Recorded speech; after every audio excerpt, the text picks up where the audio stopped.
నమస్కారం. మనిషి సంపాదించిన ధనం మరణం తర్వాత అతనితో వస్తుందా? లేక ఒక చిన్న దానం కూడా స్వర్గ ద్వారాలను తెరవగలదా? ఒక పిసినారి వ్యాపారి జీవితాంతం పాపాలే చేశాడు.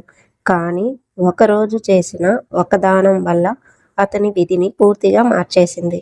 యమధర్మరాజు సభలో జరిగిన ఆ సంఘటన మన జీవితానికి ఒక గొప్ప పాఠం చెప్పబోతుంది. ఆ అద్భుతమైన కథని ఇప్పుడు తెలుసుకుందాం. పిసినారి వర్తకుడు మరియు అతని పరివర్తన. పూర్వం ఒక నగరంలో ధనగుప్తుడు అనే ఒక వ్యాపారి ఉండేవాడు. అతడు చాలా ధనవంతుడు, కానీ పరమ పిసినారి. రూపాయి కూడా దానం చేసేవాడు కాదు. పైగా ఇతరులను మోసం చేసి డబ్బులను సంపాదించేవాడు. ఒకరోజు ధనగుప్తుడు ఒక అడవి గుండా వెళుతుండగా ఒక ముసలి బ్రాహ్మణుడు ఆకలితో అలమటిస్తూ కనిపిస్తాడు. మొదట పట్టించుకోకుండా వెళ్ళిపోవాలనుకున్నా ఎందుకో మనసు మారి తన దగ్గర ఉన్న ఒక్క పండును అతనికి ఇస్తాడు.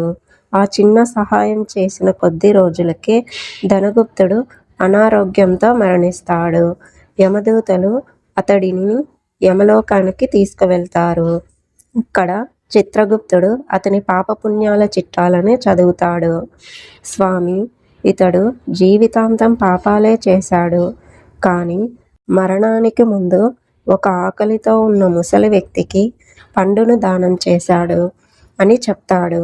దానికి యమధర్మరాజు ఇలా తీర్పునిస్తాడు: నీ పాపాల వల్ల నువ్వు నరకానికి వెళ్ళాలి, కానీ నువ్వు చేసిన ఒక పుణ్యం వల్ల నీకు ఒకరోజు స్వర్గ సుఖాలను పొందే అవకాశం ఉంది. నువ్వు ఏది ముందుగా కోరుకుంటావు అని అడుగుతాడు. అప్పుడు ధనగుప్తుడు తెలివిగా ముందు పుణ్యఫలాన్ని అనుభవిస్తాను అని చెబుతాడు. స్వర్గానికి వెళ్ళిన ధనగుప్తుడు అక్కడ ఉన్న పుణ్యాత్ములను, దేవతలను చూసి ఆశ్చర్యపోతాడు. వారు చేసిన దాన ధర్మాలు, వారి ముఖాలలోని ప్రశాంతతను చూసి తన తప్పును తెలుసుకుంటాడు ధనగుప్తుడు. నేను ఇంతకాలం సంపాదించిన ధనం ఏదీ నాతో రాలేదు. కేవలం నేను చేసిన ఒక్క పండును దానం చేయడం వల్లే నన్ను ఇక్కడి వరకు తీసుకువచ్చింది అని గ్రహిస్తాడు. తనకు ఇచ్చిన ఒకరోజు సమయం ముగియగానే యమధర్మరాజు దగ్గరికి వెళ్ళి, ప్రభు, నాకు మరొక అవకాశం ఇవ్వండి. నేను సంపాదించిన ధనాన్ని మొత్తం మంచి పనులకు ఉపయోగిస్తాను అని వేడుకుంటాడు ధనగుప్తుడు. అతని పశ్చాత్తాపాన్ని చూసి యముడు అతనికి పునర్జన్మని ప్రసాదిస్తాడు. ఆ తర్వాత ధనగుప్తుడు తన సంపదతో దాన ధర్మాలు, అన్నదానాలు, దేవాలయాల నిర్మాణాలు చేస్తూ గొప్ప ధర్మాత్ముడిగా పేరు తెచ్చుకుంటాడు. ఈ కథలోని నీతి: గరుడ పురాణం ప్రకారం మనం బతికి ఉన్నప్పుడే చేసే దాన ధర్మం మాత్రమే మరణం తర్వాత మనల్ని కాపాడుతాయి. మనం ఈ లోకంలో సంపాదించిన ఆస్తిపాస్తులు ఏవి మనతో రావు, కానీ మనం చేసే ఒక దాన ధర్మం మాత్రమే మన నీడలా మనల్ని అనుసరిస్తాయి. గరుడ పురాణంలో శ్రీ మహావిష్ణువు స్వయంగా గరుత్మంతుడికి ఏ దానాలు చేస్తే మరణాంతరం యమలోక శిక్షల నుండి తప్పించుకోవచ్చో వివరించారు. ఆ విశిష్టమైన దానాల గురించి ఇప్పుడు తెలుసుకుందాం. మొదటగా అన్నదానం. అన్నదానం ప్రాణదానంతో సమానం. గరుడ పురాణం ప్రకారం అన్ని దానాలలోకెల్లా అన్నదానం మిన్న.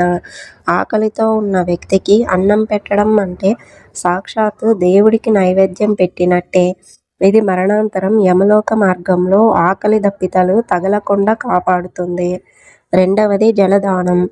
జలదానం ఎండలో అలసిపోయిన వారికి, బాటసారులకి, వృద్ధులకి మంచినీరు అందించడం వల్ల పితృదేవతలు శాంతిస్తారు. ముఖ్యంగా వేసవి కాలంలో చలివేంద్రాలు వంటివి ఏర్పాటు చేయడం వల్ల గొప్ప పుణ్యం లభిస్తుంది. పితృదేవతల ఆశీస్సులు కూడా లభిస్తాయి. మూడవది వస్త్రదానం. పేదలకి, వృద్ధులకి, అనాథులకి బట్టలు పంచిపెట్టడం వల్ల మరణాంతర ప్రయాణంలో కష్టాలు, దారిద్ర్యం తొలగుతాయి. సమాజంలో గౌరవం పెరుగుతుంది. నాలుగవది దీపదానం.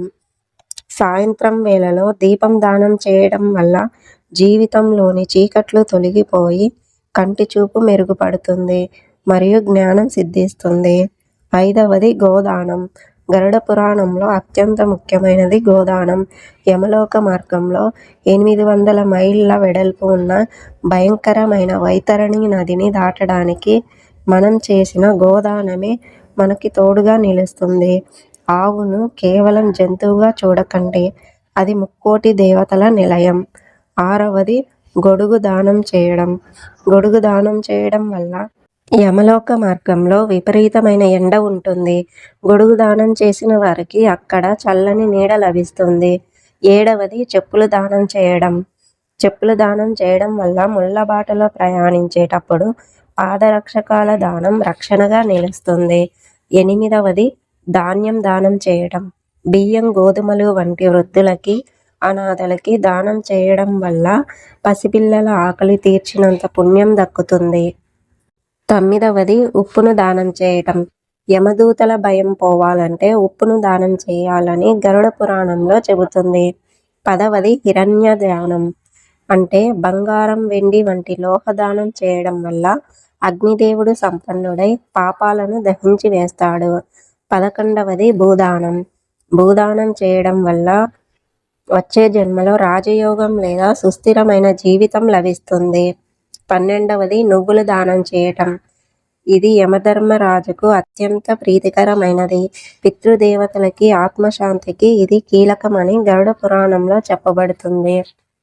చూసారుగా, మనం బ్రతికి ఉన్నప్పుడే పుణ్యం సంపాదించుకోవాలి. అది మన బిడ్డలకు మనం ఇచ్చే నిజమైన ఆస్తి. మనం చేసే చిన్న సహాయం మనకు పెద్ద పుణ్య ఫలాన్ని ఇస్తుంది. మీరు చేసే దాన ధర్మాలు కేవలం పుణ్యం కోసం కాకుండా తోటి మనిషి పట్ల కరుణతో చేయండి. ఈ వీడియో మీకు నచ్చినట్లయితే లైక్ చేయండి. మరిన్ని ఇలాంటి వీడియోస్ కోసం మన ఛానల్ని లక్ష్మీ యాదవ్ టెక్స్ట్ 546ని సబ్స్క్రైబ్ చేయండి. మరొక మంచి వీడియోతో మళ్ళీ కలుద్దాం. సర్వేజన సుఖినో భవంతు. జై హింద్.